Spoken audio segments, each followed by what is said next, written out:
c'est un meilleur joueur que Dylan Strome au moment où on se parle, mais si on voit Marner qui est pas capable de livrer dans les gros moments, puis qu'on voit Dylan Strome à une fraction du prix, je me demande, vraiment, est-ce que t'es mieux avec si mettons, on est les Leafs de Toronto, t'es mieux de payer un Marner 12 millions ou de payer un gars comme Dylan Strome, mettons 5 millions, puis avoir 7 millions de lousse pour mettre sur un défenseur droitier de première paire. Fait que c'était plus ça mon allusion. C'était pas nécessairement, je pense que Marner est un meilleur joueur que Strome. Je pense juste qu'il reste au moins 7, 8, 10 ans chacun là, à leur carrière. Puis je pense que ça pourrait finir là, plus serré qu'on pense au final.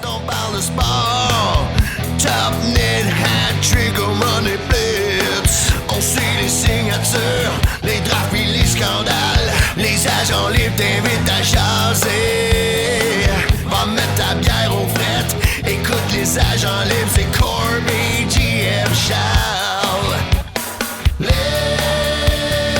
agents libres. Bienvenue aux Agents libres, le podcast de deux chums nobody qui vous disent les vraies affaires. Comment ça va, Corb? Ça va, toi, JF? Ça va. Grosse semaine de hockey, mon Corb. À qui le dis-tu? Ben, à toi. Non, effectivement, grosse semaine de hockey. Beaucoup de... Tu sais, en faisant un podcast semaine qui parle de hockey, on arrive à plusieurs constats, des choses qu'on doit sortir là, des épisodes tellement qu'on veut garder une structure sur un nombre de temps, mais il y a tellement d'événements qui se passent. Fait que je pense que ça va faire un autre bon podcast, mon GF. Je pense que oui, puis on a une approche différente là, au niveau de notre collecte d'informations. Là, moi, je regarde certaines choses ou j'écoute certaines choses. Je suis dans plusieurs, pas des pools, mais des fantasy hockey aussi. Fait que il y a des joueurs que je suis peut-être un peu plus de près que toi, peut-être que tu le fais. Puis toi, ben c'est ça, la même chose. Tu regardes tu écoutes des podcasts que j'écoute pas nécessairement aussi. Fait que notre information, on la met ensemble, pour on essaie de donner le meilleur show possible selon nos standards. Exact. On commence avec dans le fond, là, je veux juste terminer. Tu sais, la semaine passée, là, j'ai eu l'air bien surpris quand tu m'as dit fantasy, je t'ai parlé de football, puis après ça, tu m'as dit, non, Jack, moi, j'appelle ça des pools, et non des fantasy, dû au fait qu'on compte juste les points. Fait que, excusez, pardon pour ça, là, mais je tenais juste à le souligner en nous réécoutant, là, parce qu'on essaye de s'améliorer, on s'écoute un peu. J'ai pogné ce bout-là, puis j'avais l'air donc bien mêlé, là, que tu me parlais de fantasy. Donc, je voulais mettre ça au clair, là. En fait, Corb, t'es pas mêlé, c'est qu'il y a une différence entre les deux. Ce qu'on fait avec le pool à Joss, c'est un pool, parce qu'on compte juste les points. Au football, c'est un fantasy, mais je l'ai aussi, cette version-là, au hockey. J'ai un fantasy qu'à chaque jour, on accumule les points, puis c'est une confrontation à chaque semaine contre quelqu'un. Fait que ça, c'est un fantasy. Fait que c'est juste moi qui utilise le mot fantasy, mais c'était un pool. Fait que t'étais pas dans le champ tant que ça. Merci de me dire que j'ai encore raison. Ah, et voilà. Comme d'habitude. Je suis habitué, fait que je le prends en souriant. Je te laisse, Corb, premier sujet de la journée. Tu veux revenir sur McJesus qui est blessé puis les Oilers qui vont pas très bien. En fait, lundi, mais Connor McDavid a tombé là, de manière assez bizarre dans la bande. Puis bon, on savait pas c'était quoi le diagnostic là. Rapide. Puis les Oilers, suite à cette blessure-là dans le match, ont vraiment là, baissé les bras, puis c'était humiliant comme effort là, contre les Blue Jackets, perdre 5-1. Mais bon, les résultats ont été quand même somme toute positifs là, pour les Oilers. On parle d'une absence de 2 à 3 semaines. Voyons voir quand il va revenir, dans quel état il sera. Mais non, les Oilers ont bien répondu suite à la blessure de McDavid. Ils ont enchaîné 2 victoires. Zach Hyman a scoré ses 2 premiers buts de l'année. Draisaitl a mis l'équipe sur ses épaules. Il y a d'autres acteurs de soutien là, qui ont collaboré. Puis même si on est en voie de s'attendre à une débandade avec la blessure de McDavid, les Oilers ont très bien répondu, ce qui est assez surprenant en ce qui me concerne. Ouais, ça m'a fait penser un peu le réveil je vais dire un réveil, il y a plus qu'un point par match, là, mais Draisaitl, un peu le duo Crosby-Malkin. Quand Crosby n'était pas là, Malkin, il steppait up. J'ai vu un peu ça, là, de cette époque-là que pas McDavid, mais Draisaitl a pris l'équipe sur son dos puis s'est arrangé pour que les Oilers collent des victoires. Fait que non, c'est ça m'a fait penser à ça, puis ça reste que c'est, tu sais, les Hyman n'avaient rien fait, là, il a marqué son premier but, les autres, il y en a d'autres aussi là qui se sont réveillés, Arvidsson a cherché son premier but également là que j'ai vu passer, donc c'est sûr qu'on remplace pas un McDavid là, mais on peut au moins réduire l'écart en donnant des efforts là. Ben, tu sais, ça va se faire par comité, puis tu sais, bien Exact. vu, là, pour Draisaitl, McDavid, comparé avec Crosby, Malkin, c'est pas mal la nouvelle génération de ces deux gars-là. Puis tant mieux là, tu sais, que voir que les Oilers se sont repoussés les manches puis qu'ils sont allés de l'avant avec ça. Puis là, hier, en gagnant 4-2 dans la bataille de l'Alberta, là, c'était un statement, cette victoire-là. Très content là, de voir que les Oilers s'en vont dans la bonne direction malgré la perte du meilleur joueur de la Ligue. Absolument. Deux joueurs qui impressionnent en ce début de saison. Kyle Connors, 19 points en 12 matchs. Martin Necas, 18 en 10. Puis leurs équipes vont... Ben, Winnipeg va mieux que la Caroline, là, mais ils accumulent les points. Écoute, c'est incroyable. Moi, j'ai justement Necas dans mon fantasy, puis c'est 2-3 points par match pratiquement. Parle-nous de ces deux gars-là. Comment ça que ces deux gars-là... Ben, plus Necas qui sort un peu de nulle part. Parce que Kyle Connors, on sait qu'il est capable de marquer des buts, mais 19 points en 12 matchs, ça reste impressionnant. Oui, puis tu sais, je vais commencer avec Kyle Connor parce qu'il y a 12 matchs de suite avec un point en commençant la saison, 19 points là, qui est complètement dominant, qui est en avant, qui est le premier de son équipe, suivi de très près là, par Nicolas Ehlers puis Mark Scheifele, mais les Jets là, vont très bien. Cette équipe-là est rodée et solide. Tu sais, une défaite là, jusqu'à présent, je pense que c'est pardon, je ne veux pas me tromper, là, mais je pense que c'est 11-1. Oui, 11-1. C'est pour commencer la saison. Ils sont 5-1 à la maison, 6-0 à l'étranger. Puis Kyle Connor, là, 12 matchs de suite avec un point commencer la saison. Là, c'est ce que je voulais vraiment mentionner. C'est un gars qui est constant. Tu sais, c'est un gars qui roule à peu près n'importe quoi entre 70 et 85 points là, qu'on s'attend. Mais là, il est sur un pace de faire en haut de 100 points. Puis il a vraiment pris l'équipe. Là, offensivement, il a pris l'équipe sur ses épaules. C'est beau à voir. Là, l'autre, là, si on parle de Monsieur Netchas, qui était dans toutes les rumeurs de transactions cet été, puis bon, il avait pratiquement demandé de quitter là, les Hurricanes de la Caroline, puis tout le monde se demandait ce qui allait se passer avec les Hurricanes cette saison après avoir perdu des gros noms, là, tels que Jay Gansel, puis Brett Pesci, puis plusieurs autres. Mais les Hurricanes sont 8-2 après 10 matchs, puis Martin Netchas est de loin le meilleur pointeur là, de son équipe avec 18 points en 10 matchs. C'est très étonnant. Puis lui, tu sais, ce que je veux rajouter à ça, c'est que Netchas, il a comme gagé sur lui-même. Il a pris Ouais.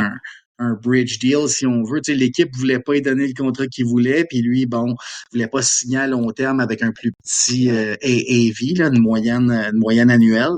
Ben, à date, le pari semble lui rapporter là, 18 en 10. Puis je pense que celui qui le suit le plus proche, il a 11 points. Donc, il est 7 points en avant du deuxième dans son équipe. Netchas prouve qu'il mérite chaque dollar, mais pauvres Hurricanes qui vont devoir leur signer pas après cette saison, mais après la saison prochaine. Peut-être qu'ils vont avoir perdu leur pari puis ils vont devoir le payer pas mal plus cher qu'ils s'imaginaient. Là. Ouais, et puis Necas, des points qu'il mentionnait quand il demandait d'être échangé, c'est d'avoir plus de temps de jeu en avantage numérique. Puis là, il y a 2 buts, 6 passes, 8 points sur ses 18 en avantage numérique, fait qu'il répond à ce niveau-là. Puis l'autre point que je voulais amener sur les Jets ont un plus et moins, il y a un différentiel, le meilleur mot, de plus 29 dans la Ligue, le meilleur différentiel de la Ligue. Puis juste pour comparer, c'est les Rangers qui sont deuxième à plus 20. Donc, sont assez dominants. Là. C'est un tiers de plus que le deuxième là, en termes de production. Ben, en mathématiques de base, là, ça veut dire qu'ils scorent environ 2,5 buts de plus que leur adversaire par match. Donc, calculez-le comme vous voulez. Là, c'est beaucoup de buts. C'est des volets qui donnent. Puis je vois pas là, où ça va s'arrêter. C'est une équipe avec des vétérans. Ils ont 4 lignes bien balancées, un top 6 là, assez productif offensivement. Le jeune Cole Perfetti a trouvé son trou. Il roule un point par match là, depuis le début de la saison. Les Jets vont être à surveiller cette année. Là. Absolument. C'est les blessures qui pourraient changer la donne. Là. Fait que on l'espère pas pour eux. Puis au moment de se parler, Corb, puis là, tu seras pas ben surpris. Mais je viens de recevoir une petite notification de Score qui donne son top ranking des meilleures équipes de la Ligue, présentement dans Power Rankings en anglais. Oui. Numéro 1, bon, on vient d'en parler, c'est les Jets, sans grande surprise, qui montent d'un rang, parce qu'ils étaient classés deuxième. Numéro 2, on a les Panthers de la Floride, qui ont une belle semaine aussi derrière la cravate, là, avec 2 victoires contre Dallas, qui était 6e auparavant. Puis là, je ferai pas la ligue au complet, là, mais mettons le top 3, c'est les New York Rangers qui étaient 3 puis qui sont encore 3e. La Caroline, mettons, là, vu qu'on vient d'en parler, sont 4e. Ouais. Donc, je pense que c'est assez standard. Ben, Là, puis, je les regarderai Panthers voir s'il y a des sont surprises éventuellement, mais pour l'instant, ça me semble assez. les Panthers en Finlande en fin de semaine, ils ont balayé la série de 2 matchs contre pas contre n'importe qui, contre les Stars de Dallas, là, quand même. Puis ils sont sur une série de 5 victoires de suite. Les Hurricanes ont une série de 6 victoires de suite. Mais il y a une autre équipe que tu n'as pas nommée dans ton Power Rankings, qui, moi, je trouve, là, c'est inattendu, ça sort de nulle part, mais c'est super impressionnant avec le premier, pointeur de la Ligue nationale dans leur équipe. On parle du Wild du Minnesota et de Kirill Kaprizov.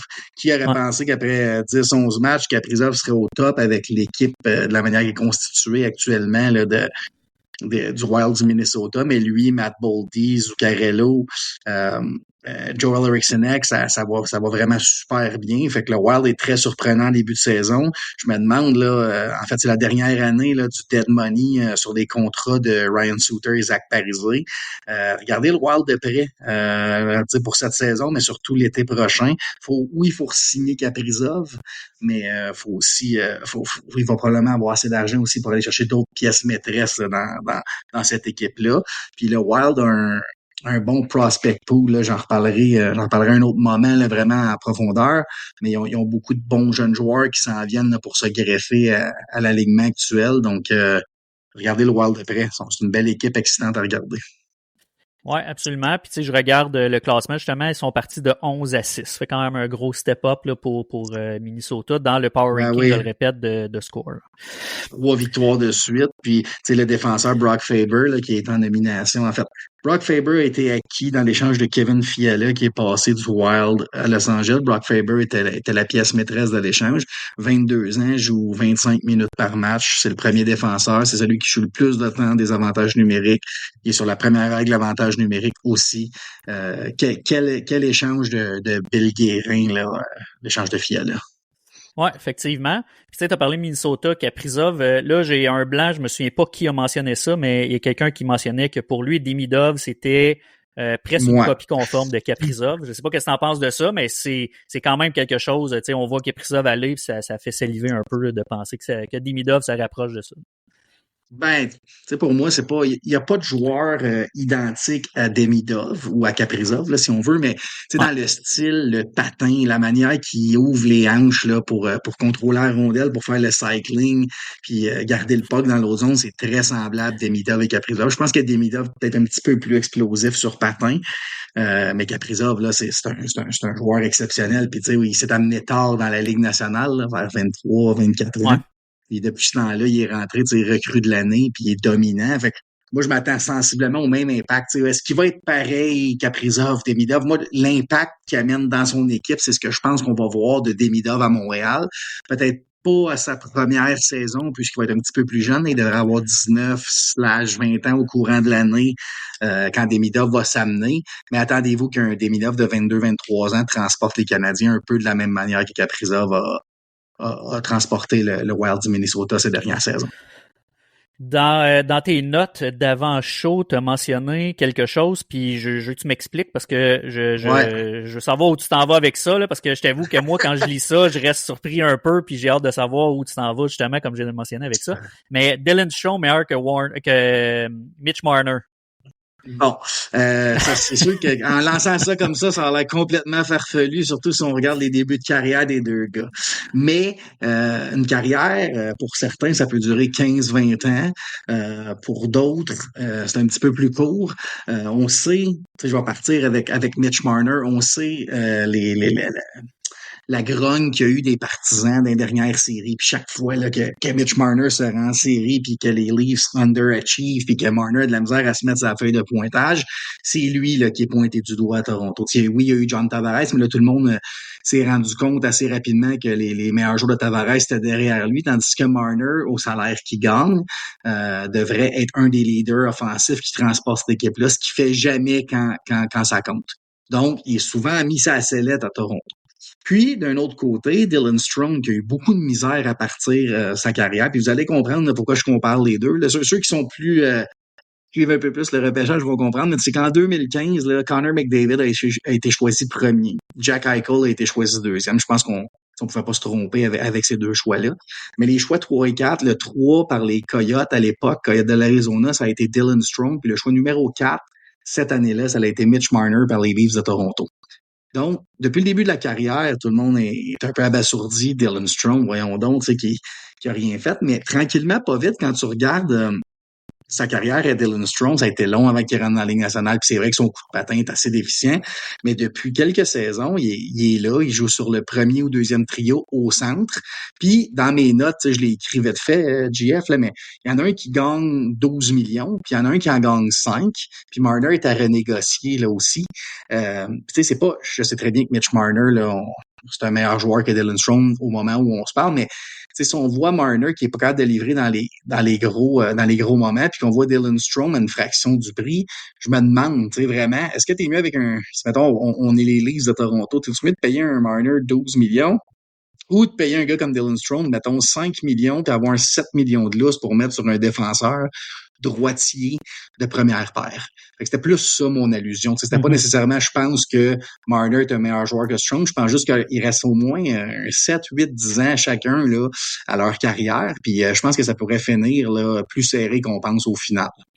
Est-ce que Strome a déjà joué en série? J'ai pas cette stat-là, puis je te sors ça comme drette là, mais il a l'air de quoi Strome en série? On a-tu une idée de ça? Écoute, je fais des mathématiques dans ma tête, mais il a joué Arizona, il a joué pour Chicago, puis là, peut-être l'année passée, probablement même l'année passée, dans une seconde. Ouais, il a joué l'année passée en série, puis il avait fait avec les Blackhawks en 2019-2020. Il avait joué, il y a un total de 13 matchs, 5 points, donc rien pour écrire à sa mère. Là. Mais cette année, les Capitals sont bien partis. Il y a eu une opportunité en or là, d'être sur un trio productif à suivre.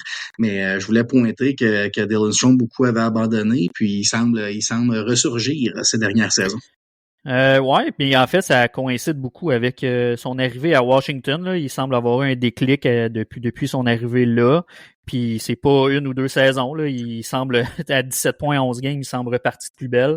Tant mieux pour lui. Ouais. Puis effectivement, la question se pose, tu sais, dans une ère de masse salariale, la différence présentement entre Strome et Marner. Tu sais, Marner, c'est un gars qui fait 100 points là, par année. Ce 40 points-là, ce qui vaut 7 millions de différence, plus peut-être zéro performance de Marner en série versus on sait pas trop encore ce que Strome peut donner.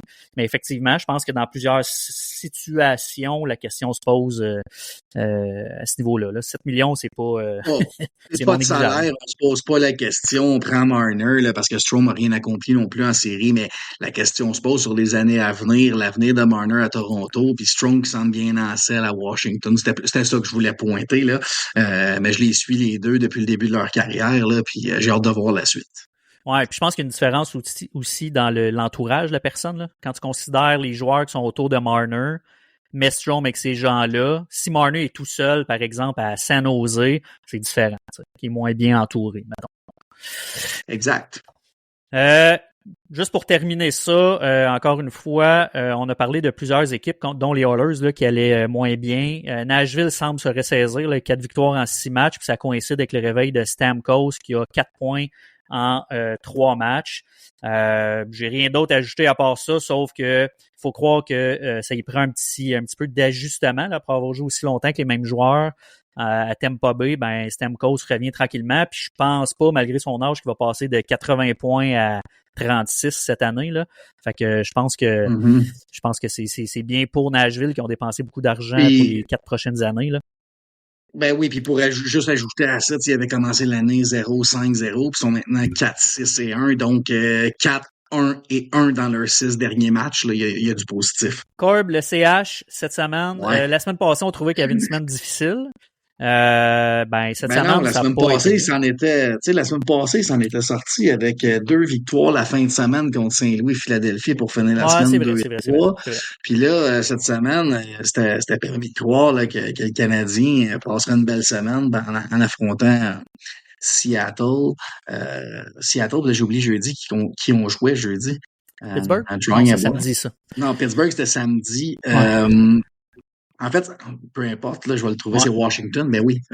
Washington, le soir où on n'a pas habillé un certain joueur.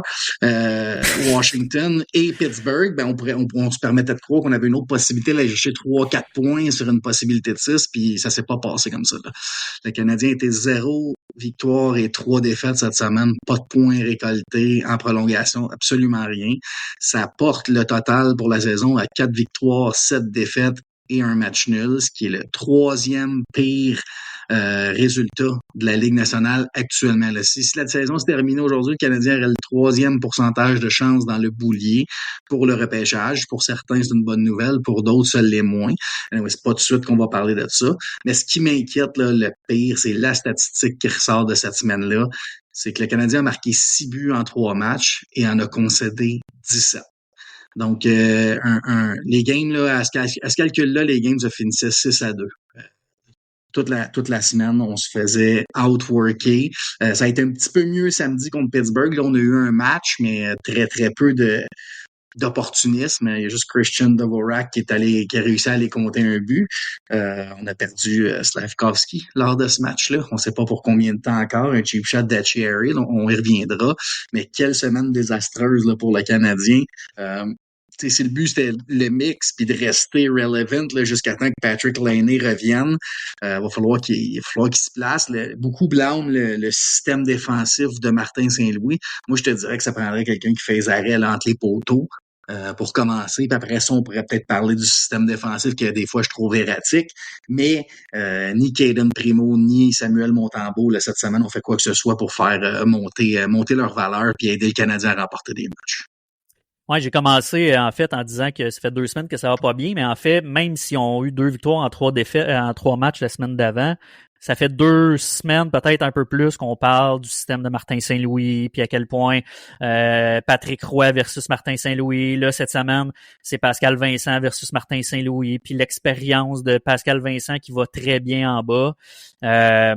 J'ai pas l'impression, ça donne pas l'impression que ça allait bien depuis un certain temps. Mais effectivement, c'est pas une super belle saison, mais c'est pour ça mon départ de c'était pas cool la semaine d'avant. Mm-hmm. Bref, tout ça Ben pour dire que on aime.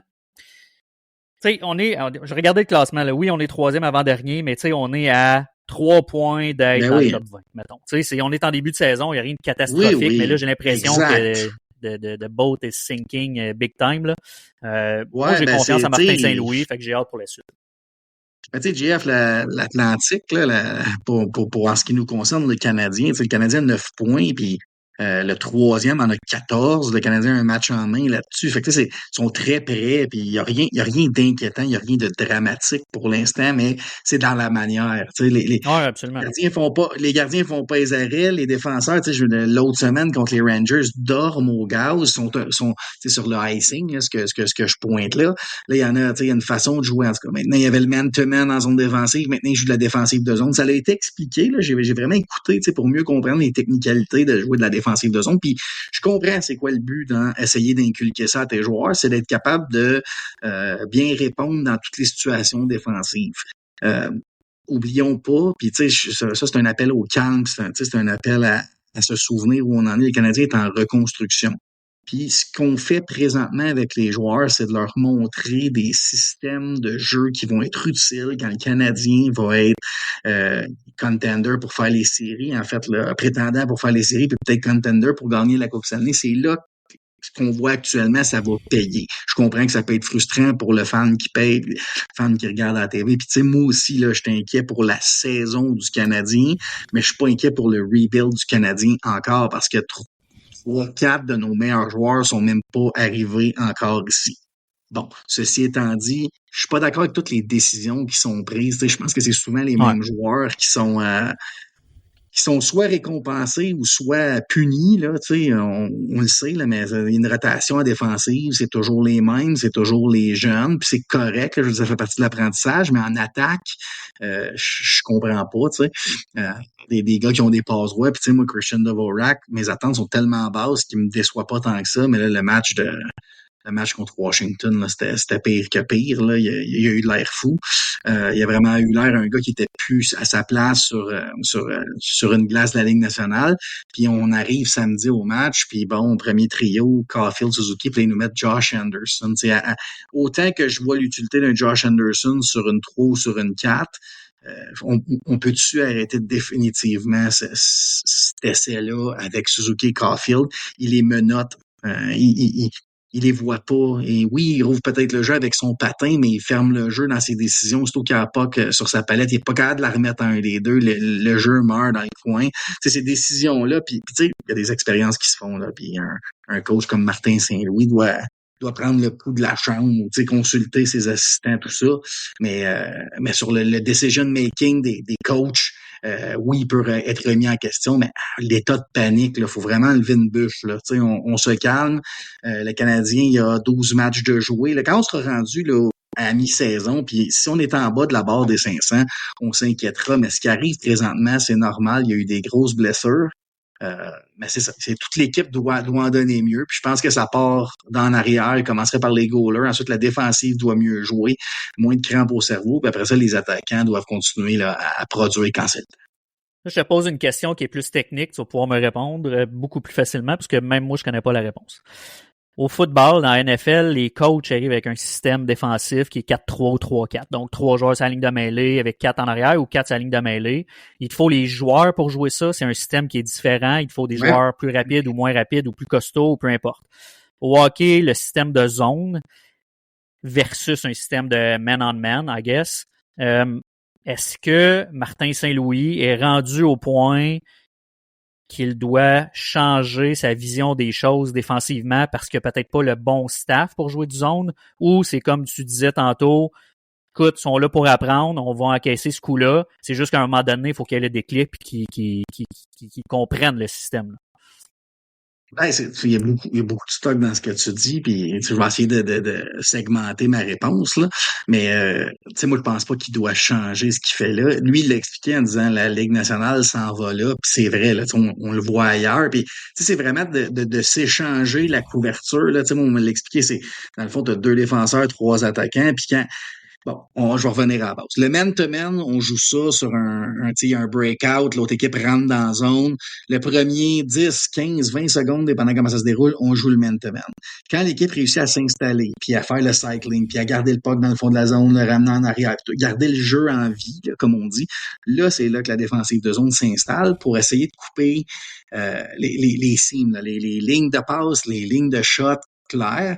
Fait que dans le fond, ils s'échangent. Fait que 3 devient 2, 2 devient 3. Puis la nouvelle méthode d'amener de l'offensive dans la Ligue nationale, oui, c'est en ayant les défenseurs qui jumpent et qui embarquent dans le jeu, mais c'est aussi qu'en zone offensive, vous remarquerez, au lieu d'essayer de travailler dans le fond de la zone puis de juste garder la pression là, puis éventuellement la défensive overload puis sort avec la rondelle, on ramène le puck dans le haut de la zone. Fait qu'il y a les 2 défenseurs qui, oui, jouent leur position, mais il y a un attaquant qui vient toujours les appuyer, puis ils vont se passer les rondelles dans le haut de la zone.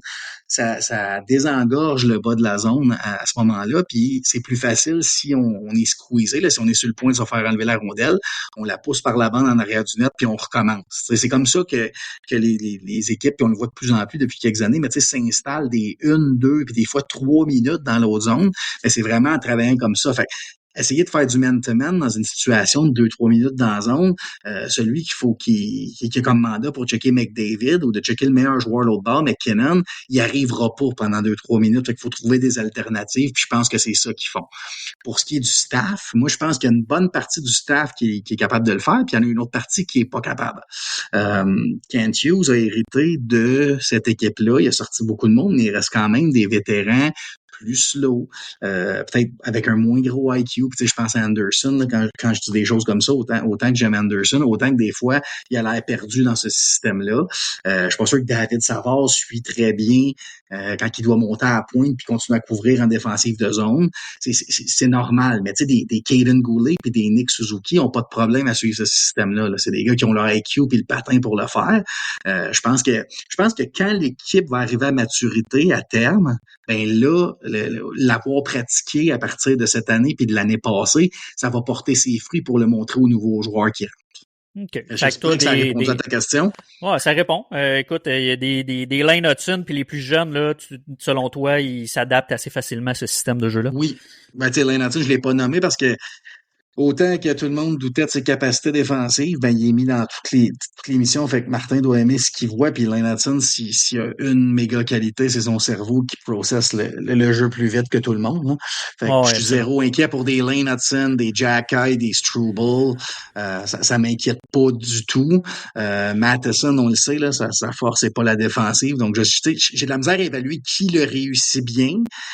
Qui l'échappe à quel moment, là, parce que c'est un système qui est dur à détecter encore pour moi, mais la manière que ça a été expliqué, je vais essayer de remarquer là, dans les prochains matchs, prochaines semaines, voir qui l'applique à la lettre puis qui a plus de misère.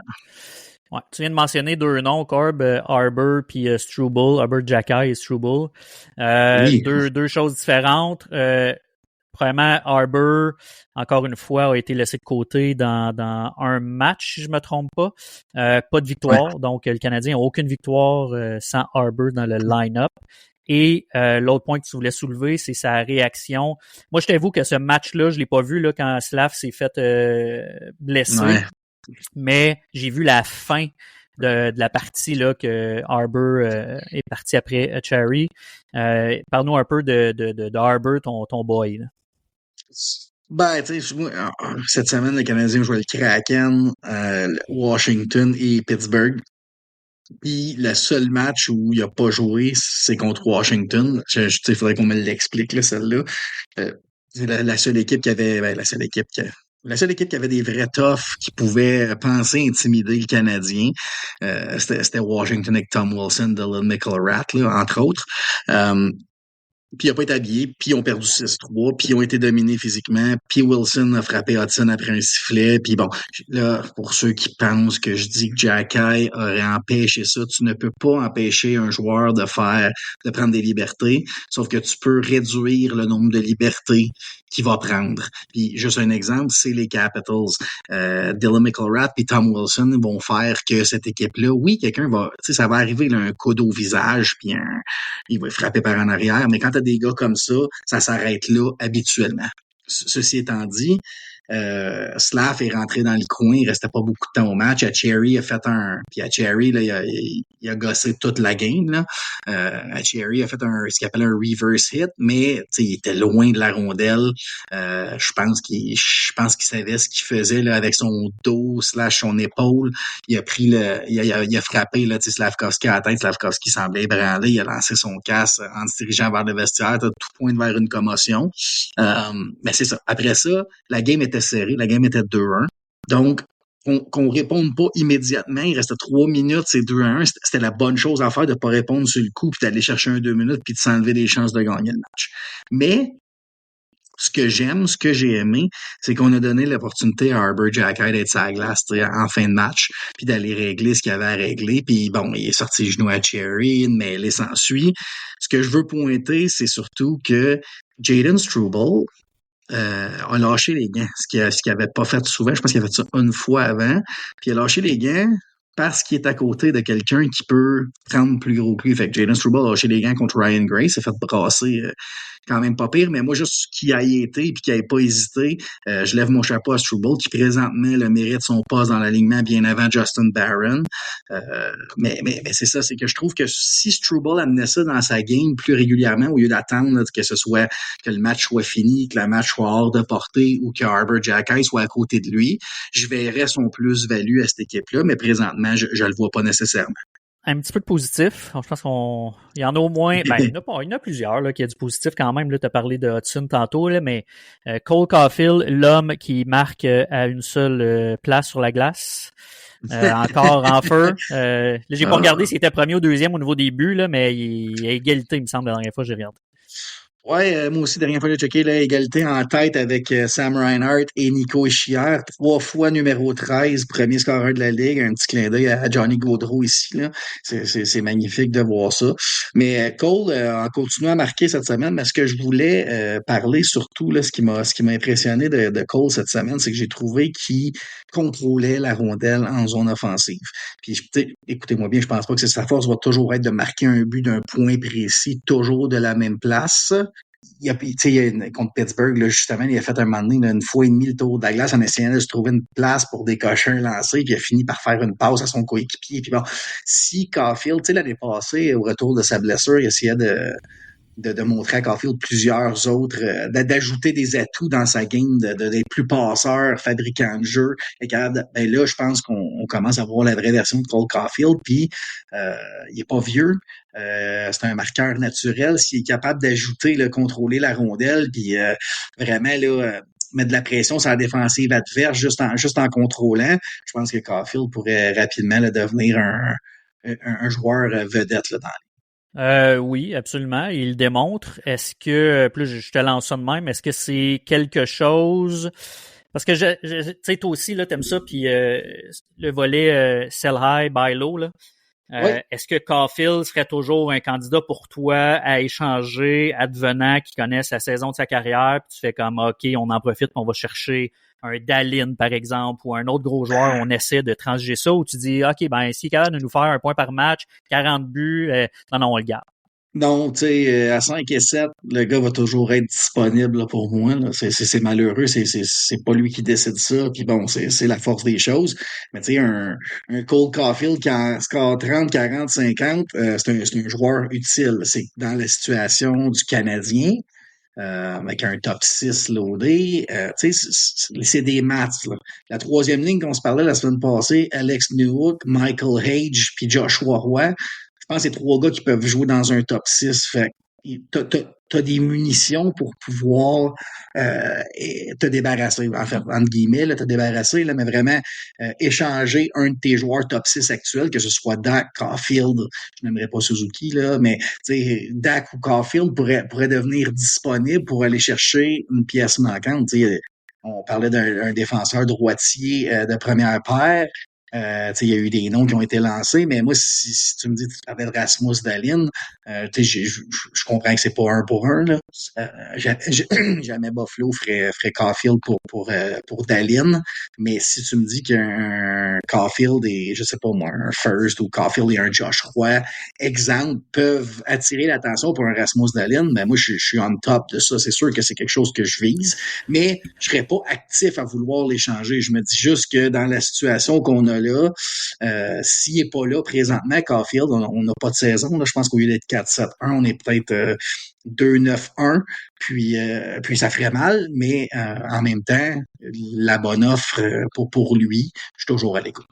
OK. Un autre qui va bien cette année, puis on n'en parle pas tant parce que Lane Hudson est dans ses pattes un peu, mais Michael Madison a exactement le même pace que l'année passée en termes de points.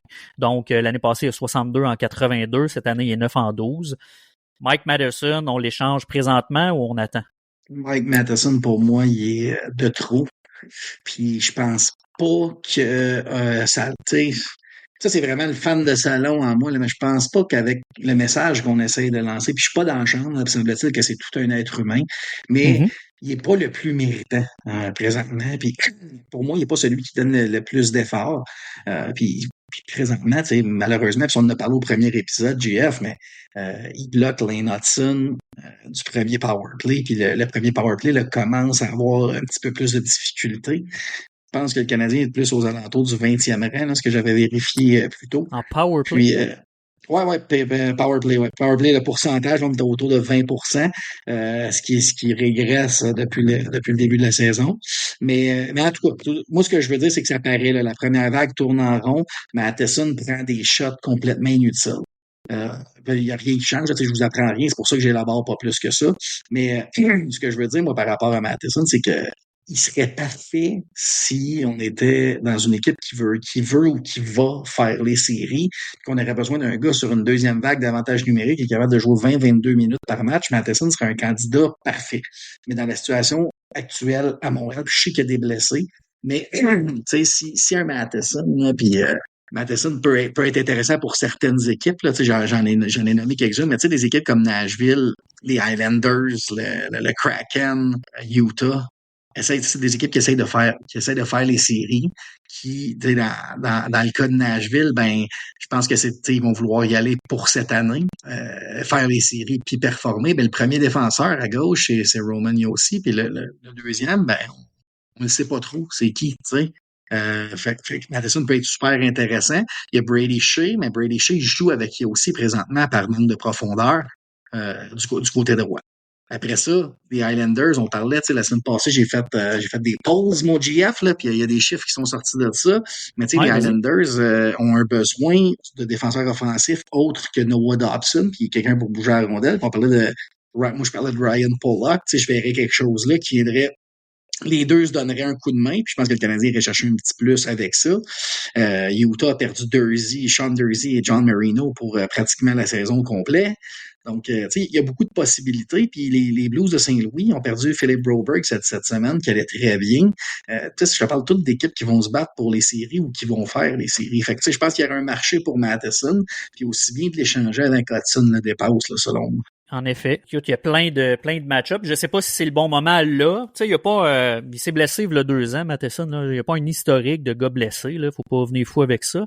Mais, ben ouais, non, il y a eu des années avec Ah, moins de matchs joués, la mettons. carrière a été quand même beaucoup blessé. C'est Ouais. juste que, tu sais, moi, je gamble. Ça serait même pas par rapport à ça, mon gamble. Ça serait, l'année passée, il a fait 62 points. Il est on pace pour répéter. Puis, il est pas dans la bonne chaise. Il est pas dans la bonne chaise comme premier défenseur à gauche. Il est pas dans la bonne chaise comme premier power play. Tu sais, Caden Goulet peut jouer les minutes de Matheson à 5 contre 5. Puis, Lane Hudson peut jouer les minutes de Matheson sur le PP1. Fait que pour moi, Matheson devient expandable en prenant compte de ça. Puis si sa valeur est au maximum présentement, j'essaierai de capitaliser sur les équipes qui ont un besoin immédiat, là.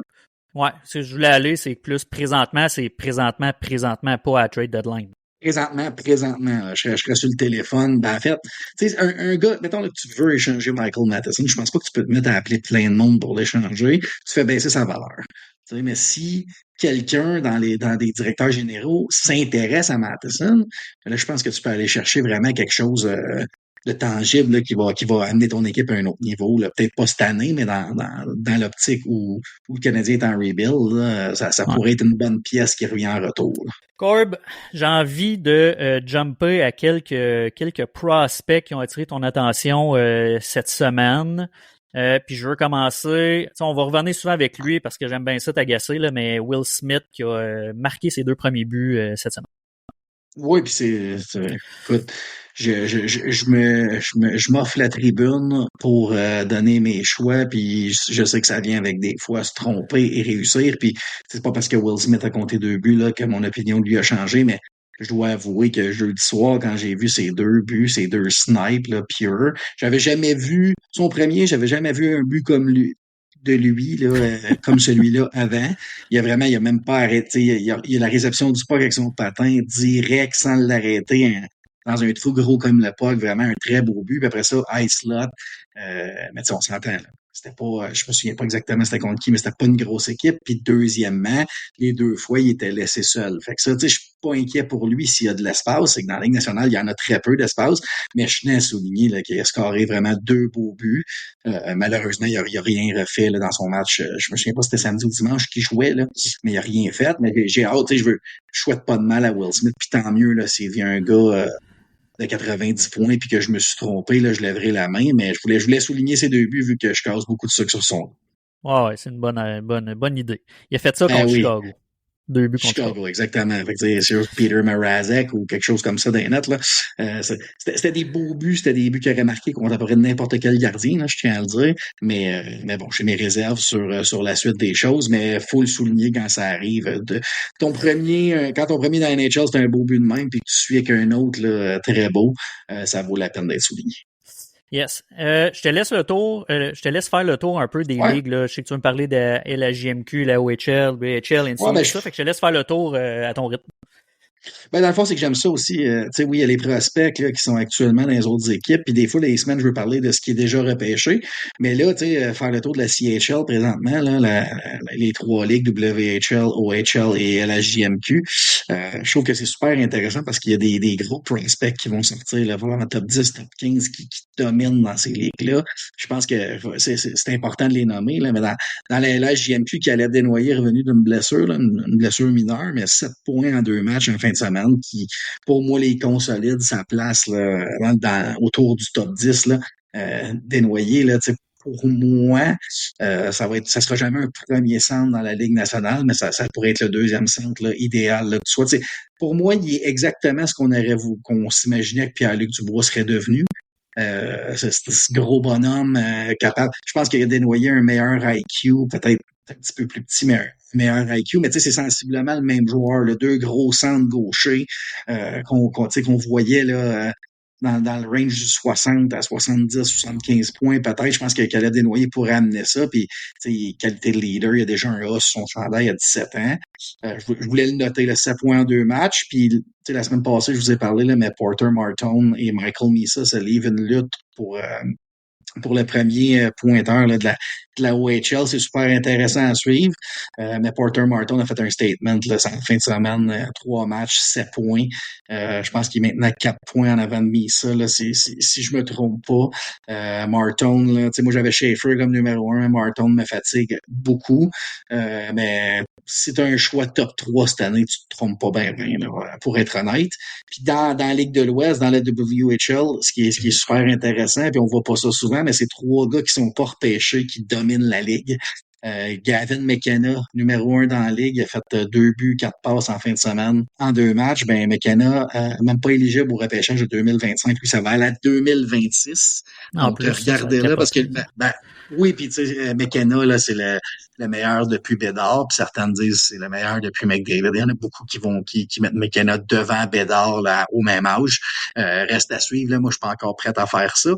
Mais regardez-le de près, McKenna, il va probablement être Team Canada Junior cet hiver, là, un des rares qui va le faire 16 ans, là, dans le fond, là, parce qu'il n'y a pas son année de 17 ans, mais il mérite sa place. Il y a Carter Bear qui dérougit pas. Carter Bear qu'on voyait là, avoir une grosse saison parce que l'année passée, il avait annoncé afficher ses couleurs. Mais encore une fois, 3 points en fin de semaine en 2 matchs. C'est un gars vraiment skilled. Il joue avec les Silvertips d'Everett avec un certain Landon Dupont, un jeune défenseur de 15 ans. Là, il a reçu le statut exceptionnel, Landon Dupont. Défenseur de 15 ans de 5 pieds 11. Juste vous donner un petit in pour le repêchage de 2027. Là, on s'en va loin. 16 points en 14 matchs. Un défenseur de 15 ans dans la WHL. Retenez ça, retenez son nom. S'il y a une équipe, mettons, on va dire les Sharks ou une équipe comme ça, qui terminait dans la cave pour les 2 prochaines saisons, ben McKenna et Dupont en ligne pour être les 2 prochains premiers choix. Ça pourrait changer une dynastie là, en très peu de temps. Le dernier sur qui je veux rajouter, là, parce que il est vraiment ignoré par les scouts, c'est Cameron Schmidt, le petit attaquant de Saint-Pierre. Je vous parlais la semaine passée. Il a fait 5 passes en 2 matchs en fin de semaine. Il y a beaucoup de monde qui le mettent même pas en première ronde. Moi, je vous le dis, il sortira pas de mon top 10. Il est là pour rester. Puis il m'impressionne beaucoup. Est-ce que tous les gars, tu viens de nous nommer, là, juste une petite parenthèse, mais est-ce que évidemment, ces gars-là sont remplis de talent, puis comme tu l'as dit, c'est probablement tous des top 10 ou même des futurs choix de première ronde overall. Mais la qualité de leurs équipes, y a-t-il des gars qui pourraient être échangés dans leur ligue justement pour aller pas en série, là, mais juste parce que leur équipe va aller chercher d'autres joueurs, tout ça, ou les équipes sont vraiment solides? Mon point, c'est, y a-tu des joueurs qui sont bons là-dedans parce que leur équipe est vraiment forte et qui pourraient être décevants éventuellement, ou sont vraiment eux autres dominants puis c'est eux autres qui roulent l'équipe là, sur leur dos? Ouais, dans les gars, je viens de te nommer, moi, celui que je vois, puis je l'ai autour de 20, là, présentement, en première ronde, c'est Carter Bear, là. Il est bien entouré, mais c'est surtout, une question de préférence, puis de transposer son jeu dans la Ligue nationale. Mais, des gars comme Cameron Schmidt avec Vancouver, il joue avec Tyler Thorpe, là, l'espoir du Canadien. Je pense pas qu'il se fasse échanger. Vancouver va quand même avoir une bonne équipe, vont peut-être acquérir quelqu'un. Il y a Porter Martone. Porter Martone, là, c'est un gars qui... Il joue avec les Steelheads anciennement Mississauga, maintenant Brampton. C'est un gars qui est tellement dominant, mais rarement, c'est un gars de 17 ans, là, puis il vient d'avoir 18, là, c'est un late Martone, dont, comme plusieurs d'entre ceux qui vont être repêchés top 5 cette année, c'est des late. Mais habituellement, c'est un gars de 19-20 ans qui est acquis et non un gars de 17 dominant qui est tradé. Fait que, je le vois plus ou moins arriver. Peut-être Caleb Desnoyers, honnêtement, là, mais Moncton n'a pas de mauvaise équipe. Donc, non, je pense pas vraiment. S'il y en a un qui n'a pas répété ce qu'il fait, j'ai peut-être des... Puis je le prendrais quand même top 10, là, don't get me wrong, mais Caleb Desnoyers, c'est son offensive dans la Ligue nationale, j'ai encore des doutes sur sa production, mais c'est le genre de joueur là, que tout le monde veut dans son équipe. Là. Fait que, quand tu sors du top 10, là, top 15, là, faut plus que tu t'attendes à des gars de 100 points, là. Fait que c'est important de diminuer les attentes. Puis, tu sais, moi, si un Caleb Desnoyers tombe troisième centre, puis il plante 50-55 points, ben, il est aussi utile qu'un ailier de deuxième ligne à 70 points. Je te laisse faire le tour de Puis la là, NCAA aussi, là. Il y a quelques joueurs. ben, je ferai pas le tour. Je vais juste te parler d'un joueur parce que dans NCAA, je pense qu'il y a 3 gars au NCAA au total. Je pense qu'il y a juste 3 ou 4 gars éligibles au repêchage 2025, mais il y en a un qui est consenti pour être le premier, c'est James Higgins, là, le joueur de centre du programme américain anciennement l'année passée, puis qui maintenant il joue pour les Eagles de Boston College, qui a pris, dans le fait, lui, il a pris le poste de centre que Will Smith a laissé vacant, signant avec les Sharks de San Jose. À date, il joue pas avec Ryan Leonard et Gabe Perreault. Là, il est sur le deuxième trio, mais Agents 4 points en fin de semaine, dans 4 passes en fin de semaine en 2 matchs. Il continue là, de produire beaucoup. Tu sais, Higgins, là, c'est dans le prototype des Logan Cooley, puis Jack Hughes, puis Trevor Zegras, là, un centre américain gaucher très talentueux. Il y en a beaucoup qui comparent là, son stride, là, quand il patine, puis tout ça, à Jack Eichel. Moi, j'ai beaucoup de misère à comparer gaucher-droitier. Eichel étant droitier, Higgins étant gaucher, là. Mais je comprends là, ce qu'ils veulent dire. Fait que, garde un œil sur Higgins. Entre Schaefer, Martin puis Higgins, je vais me gratter la tête jusqu'à la fin de l'année, là, à savoir qui va sortir premier. Fait que je continue à regarder ça. C'est quoi son size à Higgins? Je pense qu'il est rendu 5 et 11. 5 et 10, 5 et 11. Attends un petit peu, je vais te le sortir exact. C'était comparé, tu sais, des coulées puis tout ça, Zegras, ben, fait que c'est un... Ben, tu sais, c'est pas, Zegras, là, c'est vraiment pas gentil pour Higgins, là, mais, tu sais, mettons, je veux dire, Zegras qui sortait, là, du draft, sur HockeyDB, t'as 5 et 11, 175, là, fait que, tu sais, average, là, même size qu'un Crosby ou un Suzuki, là, qui peut en mal jouer, là, dans la Ligue nationale avec ce physique-là, puis il va probablement prendre du poids, mais tu sais, c'est des skills. C'est un autre gars qui est dominant sur l'avantage numérique.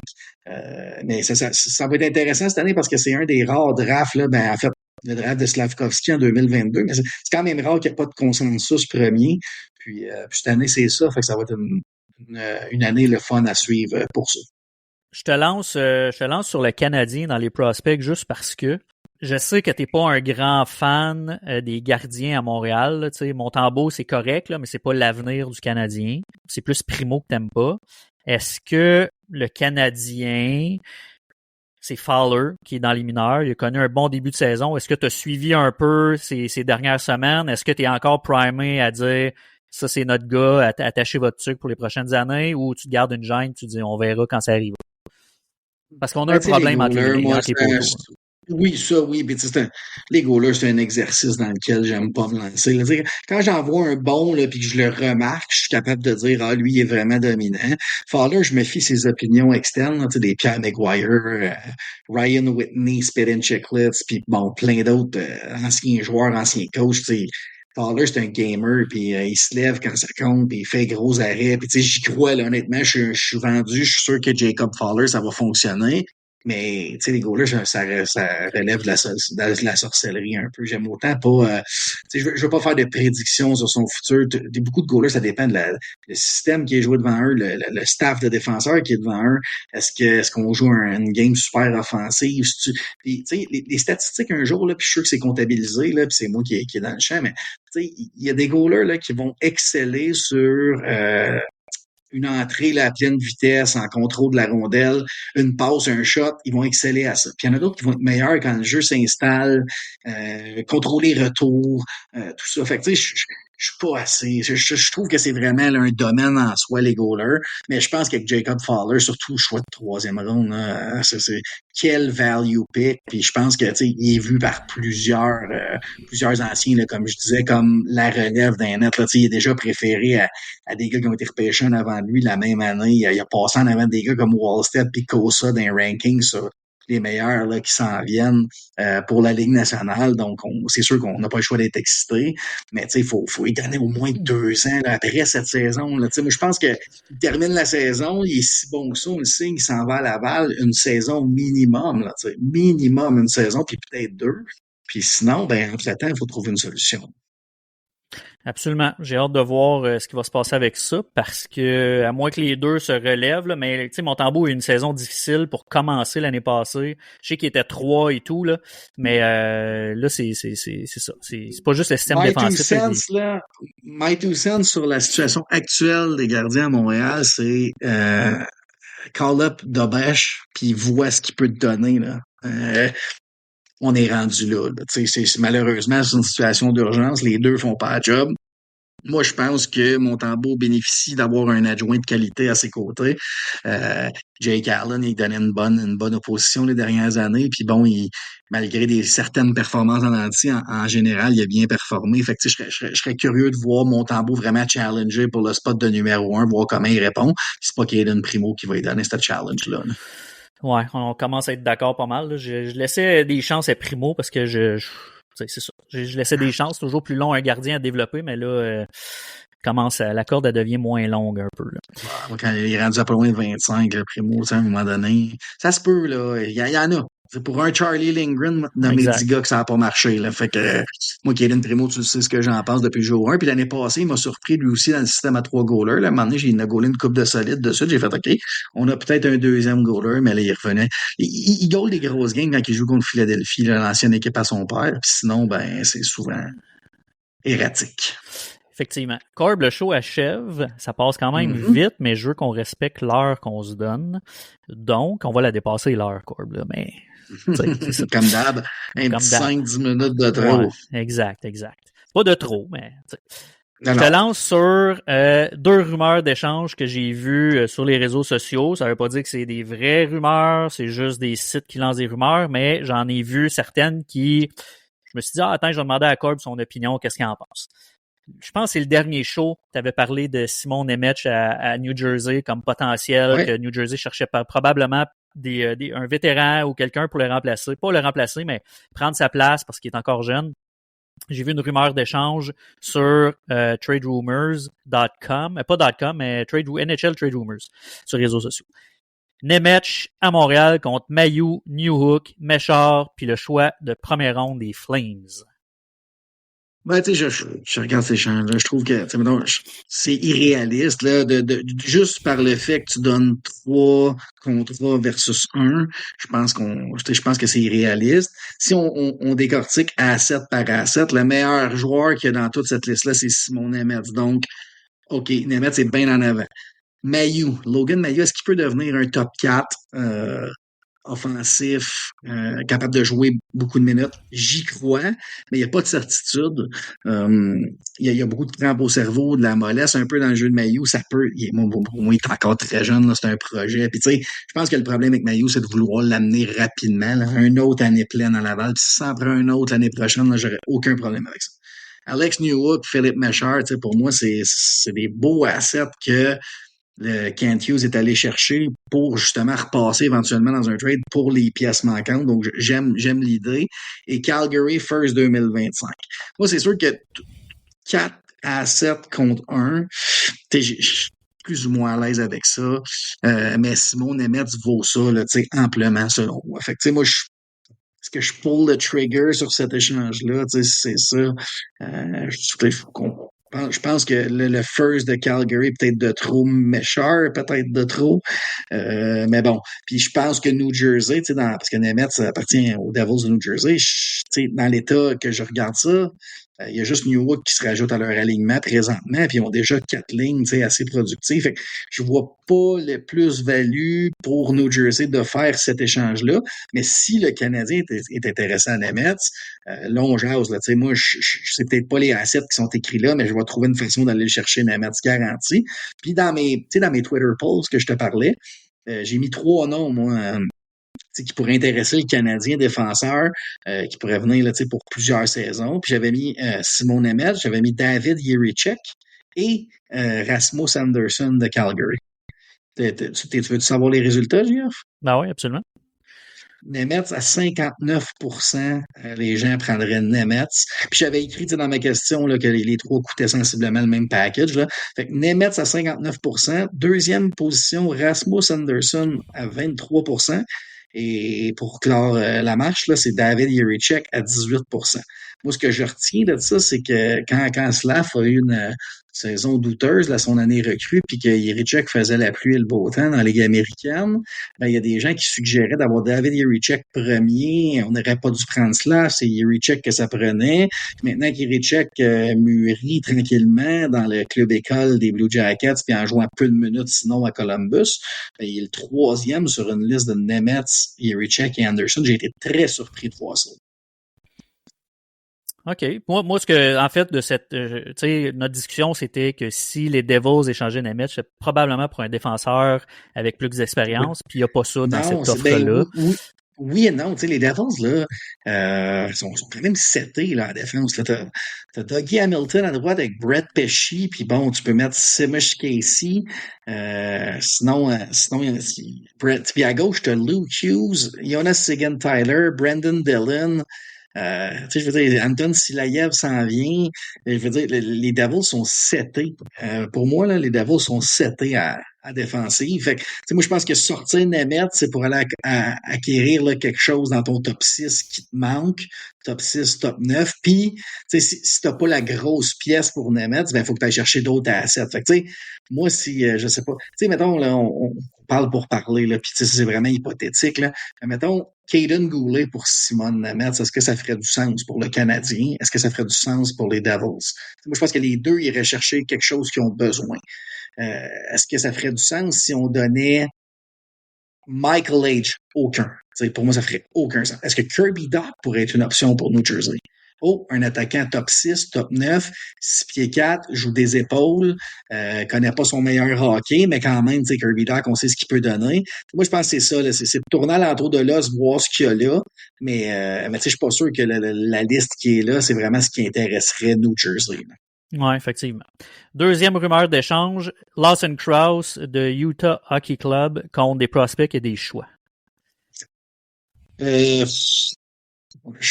crois pas que Utah veut échanger Lawson Krause s'ils veulent faire une run en série. Mais s'il est disponible, absolument. T'sais, allez chercher ça. Un gars d'un autre de CC4, CC5 qui est capable d'en planter 20, qui va jouer des épaules. C'est pas le gars qui va lâcher les gants, mais mettons, tu mets Lawson Krause à la place de n'importe qui entre Gallagher, Armia, Anderson, Pezzetta. Je veux dire, ça serait un gars de troisième ligne à Montréal, Lawson Krause, un bon contrat, un bon vétéran. Je le prendrais, mais je ne vois pas Utah échanger Lawson Krause, malheureusement, du tout. La situation de Utah présentement qui veut faire les séries vont avoir besoin de lui. Puis au contraire, Utah va vraiment essayer d'aller chercher un autre joueur comme lui. Ouais, possiblement. Gros bonhomme, t'en veux des comme ça. Puis Ben oui. y a des Josh Anderson de ce monde. Là, tantôt, je checkais pendant que tu parlais, tu sais, ses stats dans les derniers matchs, Josh, justement. Puis il y a une chose qui fait bien, c'est des mises en échec. Là. Il y en a 6 puis 5 à ces deux derniers matchs. Mm-hmm. Fait que ça, c'est pas pire, mais tout le reste est déficient. Je me demande si, par exemple, avec un Lawson Krause sur une troisième ligne, ça pourrait commencer à devenir pas intimidant, mais fatigant à jouer contre deux gars qui donnent des mises en échec non-stop. Sûr. Ben oui. Puis tu sais, moi, Anderson, la seule affaire que j'aime pas cette année, c'est son contrat. Là. Je trouve qu'il joue du bon hockey, il est intense, il est physique, mais c'est troisième, quatrième ligne. Tu sais, malheureusement, puis encore une fois, c'était un mauvais contrat qui a pas été signé par Kent Hughes. Fait que ça se pousse pas aux portes pour débarrasser Anderson, là, donner une chance. Mais oui, là, si tu fais une troisième ligne, là, par exemple, Lawson Krause, Alex Newhook au centre, puis Josh Anderson à droite, ça doit être fatigant à jouer contre ça. Ouais, absolument. Parlant de fatigant, Corb, je t'amène vers Stanley 25, le podcast, et Oui. parce que moi j'aime bien l'écouter, j'aime bien Max Truman et son podcast. Puis ils ont reçu cette semaine un invité, Arnaud Gascon-Nadon, que personnellement j'apprécie son intensité. Tu sais, il y a une intensité puis un showmanship à la Gascon-Nadon, puis il y a à la Tony Marinaro. Moi, je suis plus du type Gascon-Nadon que Tony Marinaro qui prend sa pression en ondes. Bref, fait que l'épisode est super intéressant. Là. Moi, je l'ai bien aimé. Il parle d'un paquet d'affaires, de ses parties de Coupe Grey, de ses parties d'anciens joueurs du Canadien, d'un paquet de choses comme ça. C'est super intéressant pour ceux qui aiment les potins et les histoires d'anciens joueurs. Fait que je suggère, en fait, c'est juste une proposition aux gens qui cherchent un podcast à écouter, Stanley 25. Max Truman, qui est le propriétaire de Dans les coulisses, évidemment. Donc, ceux qui aiment ce genre de choses-là, je vous suggère Stanley 25, encore une fois. C'est pas tous les épisodes qui sont pour tout le monde, je vais dire ça comme ça, mais celui-là avec Arnaud Gascon-Nadon, je l'ai bien apprécié. Et je sais que toi, sur Twitter, Arnaud Gascon-Nadon, qui est aussi très Twitter X, évidemment, Gascon-Nadon, qui est aussi très pas intense, mais il se fait aller, là, le clapet Twitter. Je sais qu'à quelques reprises, t'es pas tout le temps d'accord avec sa façon de s'exprimer. Mais bref, est-ce que tu as écouté ça? Sûrement pas, hein? Stanley 25 et Gaston Nadon. Non. Puis tu sais, si je respecte ce qu'ils font, mais ça me rejoint pas du tout, là. Il y a du travail derrière ça, il y a des contacts, puis bon, ils savent comment faire réagir et attirer le clic, mais la motivation, là, des fois, je doute.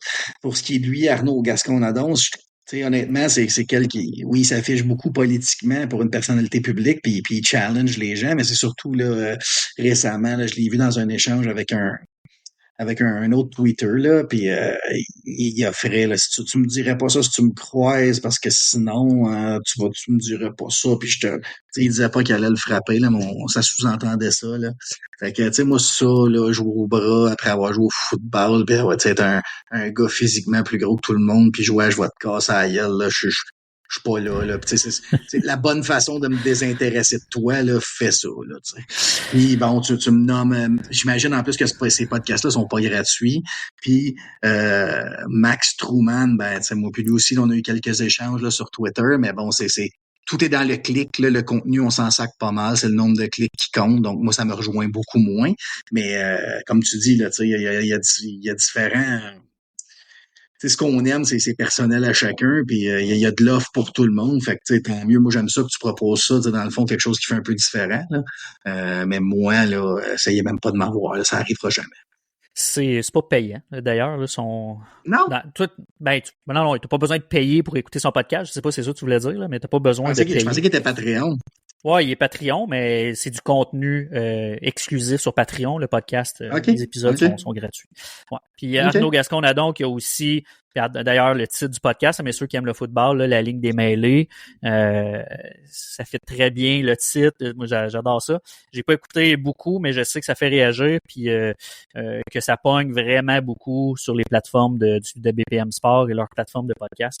Donc, Arnaud Gascon, je pense qu'on aime ou qu'on n'aime pas, mais tu sais, Corb, t'es un fan des Yankees, je suis un fan des Red Sox, je suis pas tant surpris qu'on ait une opinion diverse. Et puis, tu sais, il y en a pour tout le monde, la tarte est là pour tout le monde. Moi, j'ai vu un clip là, qui parlait que la plupart des 80% des joueurs fumaient du weed. C'est quelque chose que je sais pas qui m'intéresserait en temps réel, mais le personnage m'intéresse pas. Fait que tu sais, je vais entendre ça ailleurs à un moment donné, puis c'est tout. Là. Ben oui, c'est juste une suggestion que vous aimiez ou pas. Corb, c'est ce qui met fin à notre épisode, 4e épisode. Encore une fois, Spotify, Amazon, Apple Music, Facebook, éventuellement X pour suivre Corbs, A commercial, CORBZZ. Et YouTube, on est sur toutes ces plateformes-là. Et ben écoute, merci d'être là, puis on se retrouve la semaine prochaine. Merci tout le monde. Merci, JF. Écoute les agents libres, c'est Corby, JF Charles.